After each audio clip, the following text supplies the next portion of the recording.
এক মুহূর্ত আগেও যেখানে ব্যস্ত ছিল শ্রমিকদের কোলাহল, ঠিক পরের মুহূর্তেই সেখানে নেমে আসে নীরবতা।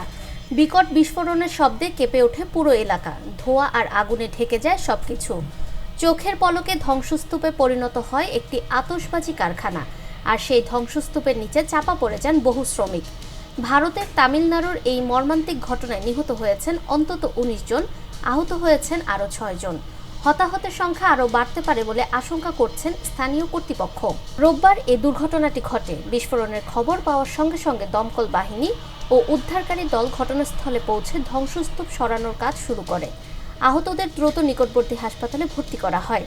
প্রত্যক্ষদর্শীরা জানান, বিস্ফোরণের শব্দ কয়েক কিলোমিটার দূর থেকেও শোনা যায়। বিস্ফোরণের তীব্রতা এতটাই বেশি ছিল যে মুহূর্তের মধ্যেই পুরো কারখানাটি ধসে পড়ে ধ্বংসস্তূপে পরিণত হয়। স্থানীয় প্রশাসন জানায়, উদ্ধার কাজ অব্যাহত রয়েছে এবং ধ্বংসস্তূপে এখনও কেউ আটকে আছেন কিনা তা নিশ্চিত হতে তল্লাশি চালানো হচ্ছে।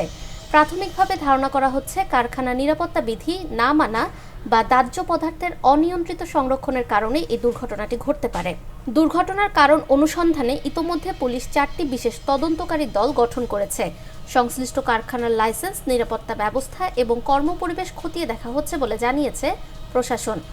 ভারতের বিভিন্ন অঞ্চলে, বিশেষ করে তামিলনাড়ুতে বিভিন্ন আতশবাজি কারখানায় এ ধরনের দুর্ঘটনা প্রায়ই ঘটে থাকে।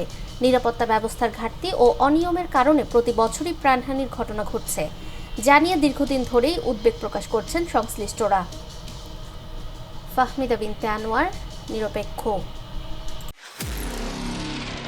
নিরপেক্ষ, সত্য প্রকাশে আপোষহীন।